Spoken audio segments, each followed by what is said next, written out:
And as I've said before, this is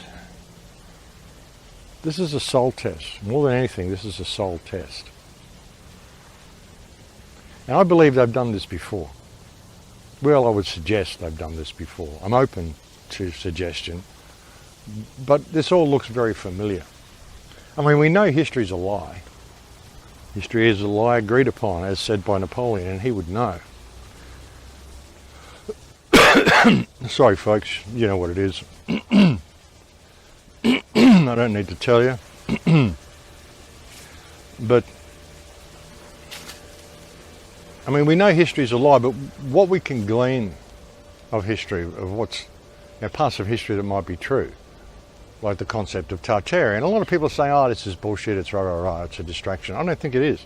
I think we had a worldwide culture that existed. I mean, the buildings all around the world that we supposedly built, that we can't build anymore, that are supposedly built when we were like colonizing, it's not possible. I mean, these buildings were built by a previous culture, and all you have to do is look at them to see the evidence of that.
Spectacular stuff that we can't do anymore. And an interesting thing about many of these old cultures is when you look at them, you find that like a lot of the buildings that we call churches, which I would suggest are not actually churches, they were not built as places of worship. I think a lot of them are actually energy generators and sound resonators and things like this. When you look at some of the old European churches, you find that there are both what you would deem Christian and Muslim symbols on the top. Personally, I don't think these things are actually religious symbols. I don't think the cross is a religious symbol. I think the cross is an energy resonator. As I've shown you with other clips, there was a clip that I posted, it was in Russian, I believe, called Toth'esis, which showed how energy resonators work. Тщательное движение элементов эфира можно преобразовать в колебательное и далее в электрический ток, подобно тому, как скрытая энергия пара превращается в движение паровоза. Нужно только сделать паровоз для наномира, который заставил бы дребезжать его элементы. В случае удачи это принципиально новый источник энергии, создающий электрический ток высокой частоты буквально из любой точки пространства. Проводник специальной формы направляет колебания элементов эфира вдоль своей поверхности, заставляя их дребезжать. Важно, чтобы этот дребезг не затухал. Для этого проводник должен их сохранить. Такой проводник называют резонатором. Колебания сохраняются, если потерянные излучения будут не более 0,01%. Эта решетка состоит из нескольких крестообразных резонаторов. Чем меньше радиоволн она излучает, тем лучше ее резонансные свойства. Отсюда очень высокие требования к качеству поверхности и симметрии конструкции. I think that's why they've outlawed the swastika as well, and made people hate and vilify the swastika, because I think the swastika was the central part of a very, very powerful system of energy resonators. Produce free energy, etheric energy, not the type of electricity we use now, the type of electricity that's all around us, that the atmosphere is charged with, that we're made of, that all our experiences are made of. And when I look at this civilization, even the concept of biblical references, you know, revelation, the prophecies, all of this sort of stuff. There was someone, I was on a radio show this morning, the Power Hour, and a woman came on and actually asked me a question about biblical prophecies. I actually only got halfway through the answer before the show was cut short. But what I was alluding to was that, I mean, Christ had no religion. Christ was connected to God, whatever you want to perceive God to be. And as I've often said to people, I mean, God is a very apophatic term. Apophatic in as much as no one knows what God is. You can only really describe God by describing what God isn't.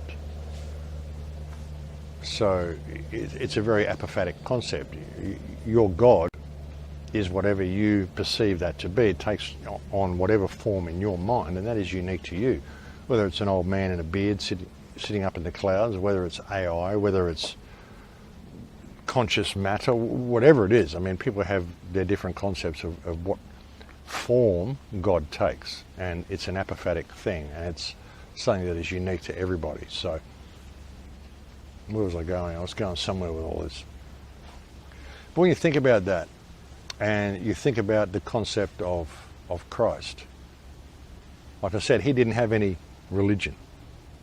They say he was a Jew. He was really a Palestinian. He was born in Galilee. His ministry, well, he was born in Bethlehem, and his ministry was in Galilee. This is Palestine. Jesus, if the historical Jesus figure existed, where and when they say he did, which I would suggest is also questionable, then he was a Palestinian. You know, the lands where he wandered and performed his ministry became known as the Holy Lands of Israel. But this was always a realm within Palestine.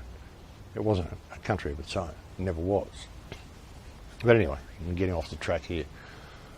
But when you think about that, he preached a divine connection to the Lord, and I'm probably offending all sorts of Christians here. I mean, I don't really go for what's in the book. I go for the words of the Christ.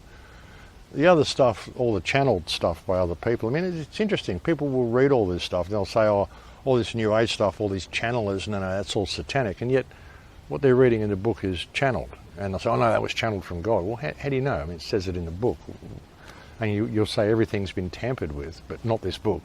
Because you can't, because it's the Word of God.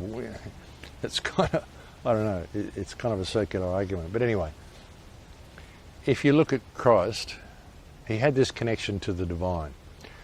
When you look at this ancient culture that we had, they would have had to have been connected to the divine to do what they did, to build the architecture that they built. Some of it is so spectacular, so beautiful, because beauty was a function within their architecture. You see, I'm actually kind of going somewhere with all that convoluted shit. But, I mean, you think about it, if we were living in a world back then where people had to pay to be alive and it was all economically based, you never would have built this stuff, because you would have had teams of workers working to a clock and getting their pay at the end of the day and rah, rah, rah. You would never have had the time to build it. You would never have had the incentive to build it. You wouldn't have had the knowledge to build it, because you would have been too busy just getting stuff done in this square functional format, like looking like Russian buildings in the Cold War, because it's all functional, and getting the next one done. You wouldn't have ever had time to learn how to build this beautiful stuff, because you never would have had the incentive to do it. You know, beauty was seen as a function back then, because looking at a beautiful building energizes you. And when you understand how energy resonators work, all of these symmetric designs and all this intricate stuff is designed to harvest energy, so the buildings themselves would generate their own energy. That's how it used to work. And, you know, this is just stuff that's recently come to light. This is how the Vimana fly. The Vimana, there's temples all over it that are actually flying machines. People wouldn't believe that, but they are. They're flying machines. These aren't temples. The symmetric nature and all of this sort of stuff, you've got all these different angles and different energy resonators going in different directions, so you can fly the Vimana in whatever direction you want to fly it. But you've got to be in the right frame of mind to be able to do it. You know, so much has been taken from us. Our language is virtually backwards. Like English is a direct phonetic reversal of Hebrew, or so I'm told. So everything we do is out of resonance with what is natural in the world. If we could get back to that resonance and get back to that connection to the energy that we're in, we'd be able to generate free energy. Our buildings would generate free energy. We wouldn't be in the world that we're in now, which is all based on a shortage of energy. So, you know, if you think this hasn't been done for a reason, well, it has. And it's been done by design. But getting back to Tartaria and where I was going with all that Christ stuff, when you look at the king line of the Tartarian kings, it actually traces back to the original king, they would say, from when Tartaria was formed, was Genghis Khan. Interesting. King of the Mongols, we're told. We're told Genghis Khan was a warlord, bloodthirsty, terrible person. You wouldn't want to have him to dinner. He'd probably have you for dinner. But this is what we're told, you know. But was he actually a Mongolian warlord? There's other talk that suggests that Genghis Khan was actually a Caucasian. That he had a beautiful wife. And when you look at the term Genghis Khan, Khan means king. Genghis means king of kings. So where have we heard that before? Christ was the king of kings. And no, I'm not saying Genghis Khan was Christ. But when you look at what Christ taught, and when you look at the teachings of true Christianity, which still exists, what you would call Orthodox Christianity, which still exists in some little pockets, areas in Russia, areas in Romania, little areas in the backwaters of Europe where there are people almost like what you would consider to be Amish, but they're sort of beyond that, and they're fully Orthodox Christians who follow just the teachings of the Christ, and they live that path, and they're still going. When you think about that, and you think about Genghis Khan, or Genghis Khan as he's called in Mongolia, and it's very difficult to find references to his family line or his father, but what you can find, I got from a friend in Russia, was a Russian website where he told me that this particular section was about the father of Genghis Khan, and it had his name in there. When you copy that name out of Russian and put it into a translator, like Google Translate or whatever, it comes up as Hero of the Christ. That's what Genghis Khan's father translates to, Hero of the Christ. Interesting stuff, you know, the plot thickens. So here's something completely speculative. But what if the line of kings that we see from Tartaria, starting with Genghis Khan that we know of, actually portrayed the people who embodied the spirit of Christ more than anybody else, and then they were king. And the line of kings coming down from Genghis Khan wasn't necessarily hereditary. It was always handed over to he who embodied the spirit of the Christ more than anybody else. Because it is by embodying that spirit that you can create a world of perfection and beauty and free energy and all the stuff that we had. And what if all of these teachings were then compiled into what we know as the modern Bible, which was compiled by the Nicene Council? We're told in like 365 AD or something. We don't know whether that date's right, but we're told it was compiled by the Nicene Council. It was later, and they threw a lot of shit out and just compiled the story that they wanted. And then it was later modified and re-edited and translated by good old King James. You know, I don't trust the king. You know, fuck the king. But what if a lot of this has been a misdirection? What if revelation is there because that's how they did the last reset? That's what they did to the people. They created these pandemics, these false pandemics, and they've been doing it and doing it and doing it. And every time they do, people think it's the end times. Yeah, how many people back in the beginning or the end of the 1800s were saying, oh, it's the end times, this is tribulation, this is it, this is Armageddon, because of the plagues and stuff that were happening. Spanish flu. Before that it was the Black Plague, the Black Death, bubonic plague. And when you look at that, that appears to have been a chemical agent as well. I mean, there's so much information about that if you really look into it. Some of the people who started researching the so-called Black Plague found that there was, it was so isolated. There were people in little pockets of villages right in the middle of the jungle who were suddenly coming down with the plague, and they hadn't left their village or gone anywhere. So how did it get there?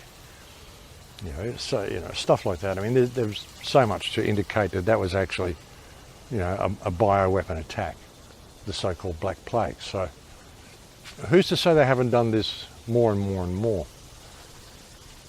And that one of the most important things we could ever do to get our inner technology working again is to see that this is what they're doing, and to see this is a soul test, a soul harvest. We're living in a people farm. This is a soul harvest. And the only way we're ever going to get back to anything that we should be is to embody that Christ spirit. And that doesn't mean being a Christian. Like I've said, I think Christianity and all religion leads you away from that connection that you have inherently yourself. You don't need them to tell you about it. You don't need their book. You have it. It's there. Everybody's got it. Just a lot of people aren't aware of it. I guess a lot of people have lost it now, but I mean, just something to think about. I know I'm not being anti-Christian, and I'm not trying to hate on anybody's religious belief systems or anything. But, when I look at Christianity and when I look at the Quran, they're like different chapters of the same book. A couple of different ideas in there. According to Christianity, Christ was the Son of God.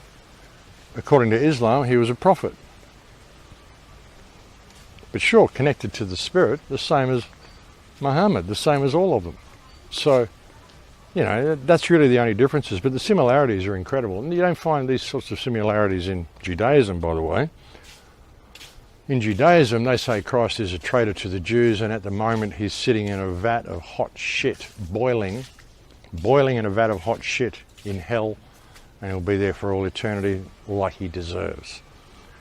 That's what the Jews will tell you when they think of Christ. So this whole concept of Judeo-Christian, there is no Judeo-Christian.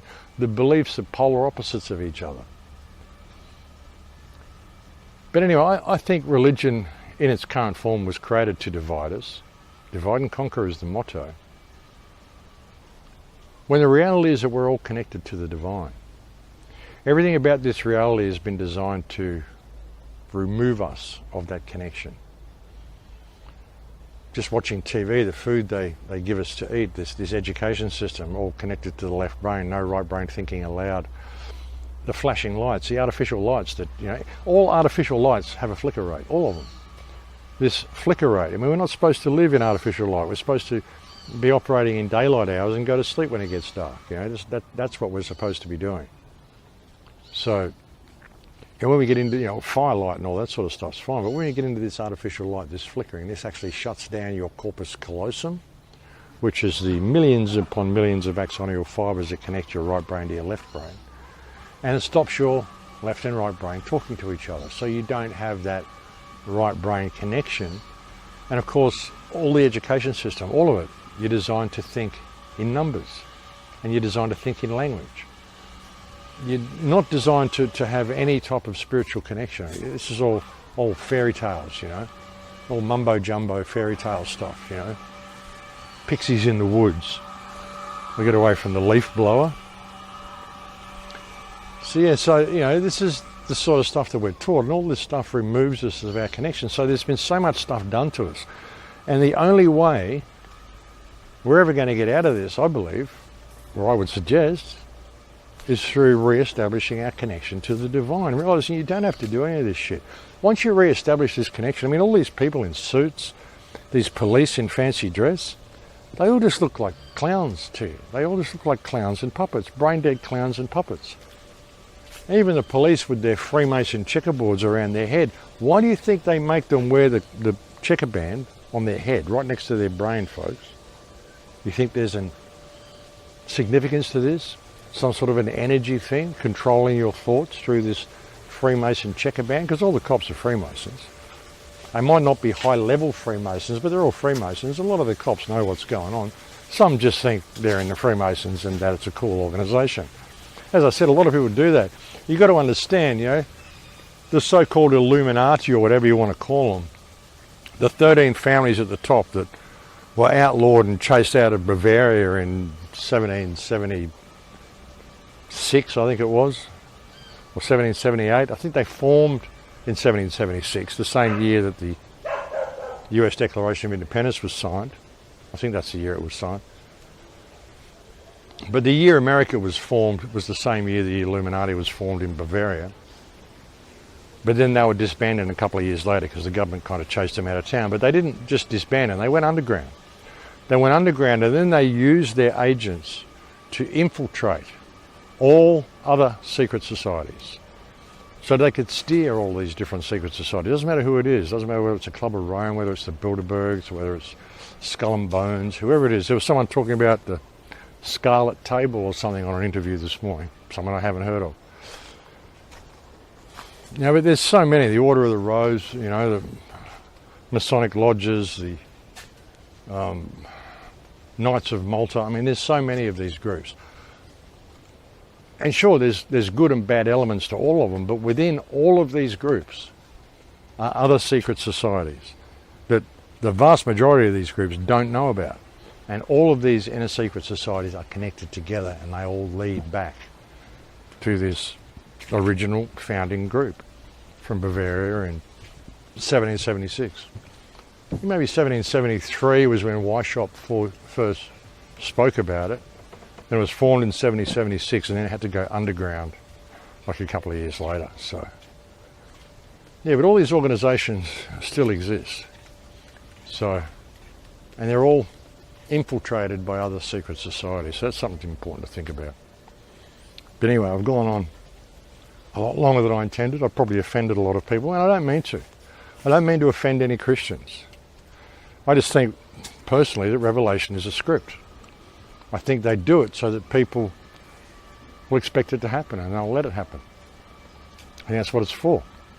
As I said, I think churches were essentially power stations. They weren't places of worship. The huge windows that they have in churches, look, cymatic patterns on there. If you looked at cymatics, you know, you put sand on a platform and it forms shapes. When you raise frequencies through it, put sound through it.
when you look at these sorts of cymatic shapes, as again, produced with resonance,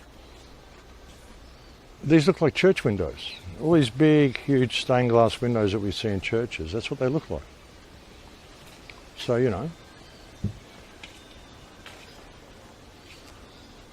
I think something important to note about that. Imagine if you had these huge church organs and these huge church bells, and they're pumping out that cymatic frequency and charging up all the buildings in the area. I mean, I know it sounds trippy and it sounds far-fetched and it sounds crazy, but I think that's what was happening. And the fact that the symbols of both religions can be found all over the place on churches across Europe.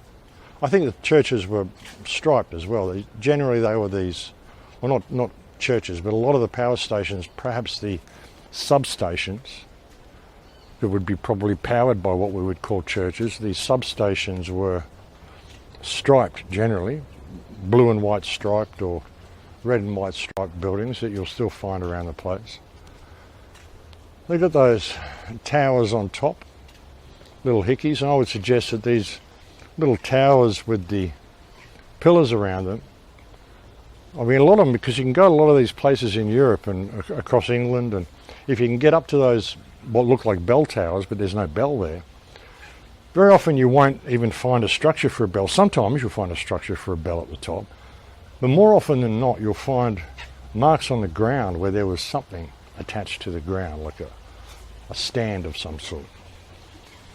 When you look at that, what you find, I mean, what I would suggest is that if you really start looking into the properties of mercury, and especially red mercury is incredibly interesting, folks. When you look at a red mercury, there's thought that red mercury can even heal. It's kind of like this amazing fluid that you can put red mercury on your wounds, and it will automatically seal your wounds. So that's an interesting thing. Sorry folks, gate here.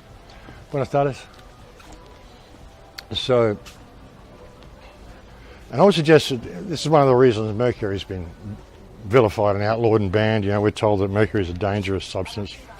We shouldn't ever have mercury. But, buenas tardes. Buenas tardes. But I think it's because mercury is a source of power and a source of energy. Buenas tardes.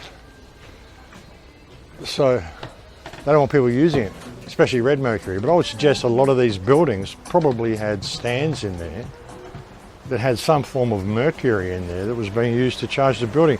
The first flying machine that was ever recorded in modern times wasn't by the Wright brothers. It was an Indian guy. 20 or 30 years, maybe more, before the Wright brothers. Sorry folks, bit of throat COVID again. I can't think of his name offhand, but I'll put it up on the screen. But this Indian guy created a flying machine, and the engine that he used was said to be a mercury device. Interesting stuff. And there's records of this. I mean, you can go and look it up. There's probably videos somewhere. I'll see if I can find a video and put it in. Don't know whether I will, but I'll see if I can find one anyway. We all know ancient flying machines called Vimanas mentioned in sacred Indian texts, but in this video I'll show you documented history where a Vimana actually flew and the British government had to intervene and suppress this technology. In 1895, 8 years before the Wright brothers flew their first plane, a man called Shivkar Bapuji Talpade flew an unmanned airplane in front of thousands of people in India. But the really intriguing detail is that he did not depend on modern physics or aviation techniques, but he created this flying machine entirely based on ancient Indian texts. Shivkar was born in 1864 in Mumbai and was regarded as a prodigy. But yeah, so mercury is a power source. That's what they've told you. I mean, just the fact that it heats up. It heats up and it expands. Think about that. This is a metal that expands at body temperature. Think about that, you know, these old mercury thermometers we used to have when we get sick. We put a mercury thermometer in our mouth and it goes up and we're able to read our temperature because of how much it's supposed to expand at that temperature.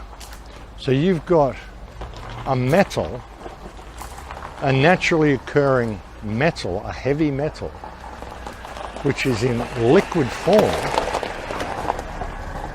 And you know, it doesn't go solid, it's a liquid metal that expands with heat. Think about the possibilities of that. What about if you start spinning it? What about if you start spinning it and applying different levels of heat or cold to it? Or if you start putting different things into it, such as, I believe it is, I think it might be red sulfur. Does such a thing exist?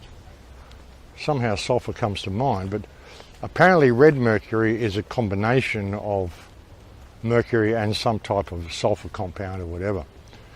And look, I've got a guy, a friend of mine in Australia, who's creating free energy out of magnetrons in microwave ovens. He can stand there with a couple of fluoros in his hand or sit there.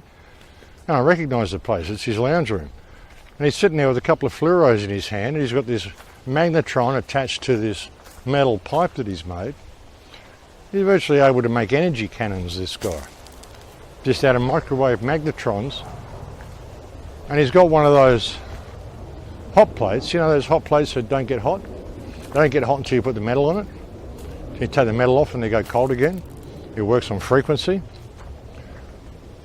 He can get like, apparently he can get a 1,000 watt hot plate and he can generate like 6,000-7,000 watts of energy from it over unity. So it's all there, folks. Free energy is right there all around us and people just don't believe it because they're told, oh, this is all myth and bullshit and blah, blah, blah. You know, how many people have they killed and put out of business that have tried to bring you water cars and all sorts of different free energy stuff? And even looking at Tesla, Nikola Tesla. I even think Tesla was a cover story. Personally, I would suggest he was a cover story. I think they had to have a Tesla type character. I think they had to have a Tesla type character because there's still all sorts of remnants of this free energy stuff all over the world. The buildings, I mean, people even doing stuff like what my friend's doing. There's too much stuff that's been left behind, too many traces that they didn't get to completely destroy.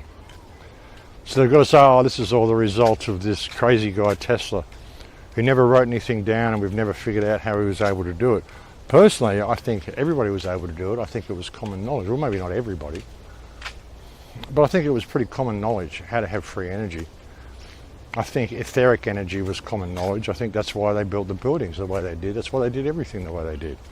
It makes perfect sense. And like I said, yeah, these incredible buildings that they've got, and there's no heating even in a lot of these buildings. How could you have these incredibly ornate buildings in places like Russia when there's no heating in the building? Places like Russia, places right across Europe, like in Amsterdam and stuff. Places where it's freezing cold. And you've got these incredibly ornate buildings with no heating system in them. It's only recently they put in, you know, gas heating and electric heating and all sorts of stuff in these buildings. So what were they doing before then? How could anybody survive if they didn't have free energy, if their buildings didn't generate their own energy? And all these power poles and all this shit, this is all recent additions to our society, folks. Part of the uglification process, I guess. You want to start this? So yeah, I mean, I don't think anything's what they tell us. I really don't. That's what I mean. I think they've done this before. I mean, it goes even beyond all that. It goes even deeper. Sorry, probably generating a bit of noise there. But it goes even deeper of how far they've dumbed us down and how far they're prepared to take it. And what they've really done to the human race. I personally think we probably get smaller and smaller each reset as well. The whole story of, you know, there being giants back in those days. And some of the work that's been done by various researchers across the internet proving the existence of giants well. And not just the giants that were around at the turn of the last century, by the end of the 1800s and beginning of the 1900s, there were some people around it would be termed to be giants, but I think even bigger than these people, like far, far bigger than these people. I think, yeah, like I said, folks, history is a lie agreed upon.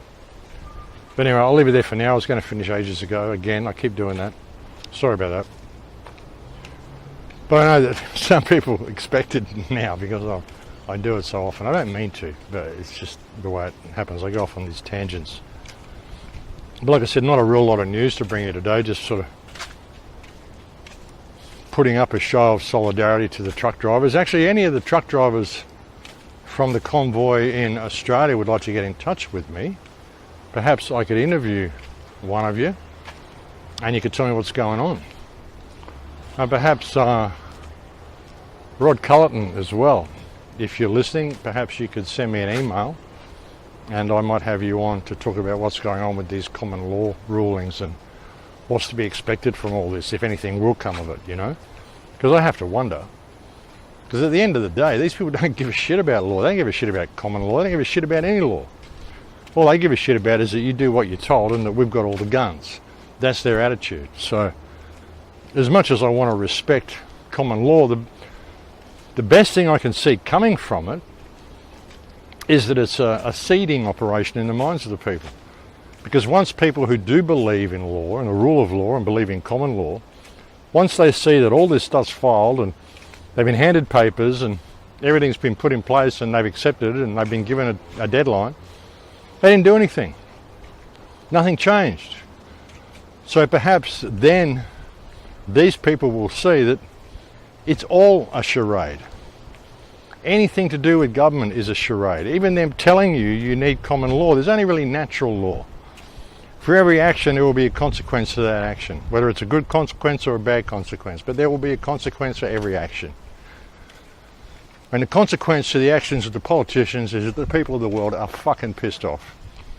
And we're done, we're not going to do it anymore. So perhaps it's some sort of a seeding operation to help people develop that sort of a mindset, because I don't think there's any way out. I don't think there's any legal way out anyway. No remedy through common law or corporate law or any type of what they would call law except natural law. You know, it's only going to come when people reconnect with the divine.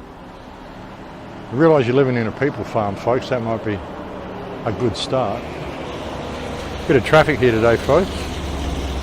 So I'll just let it all go past.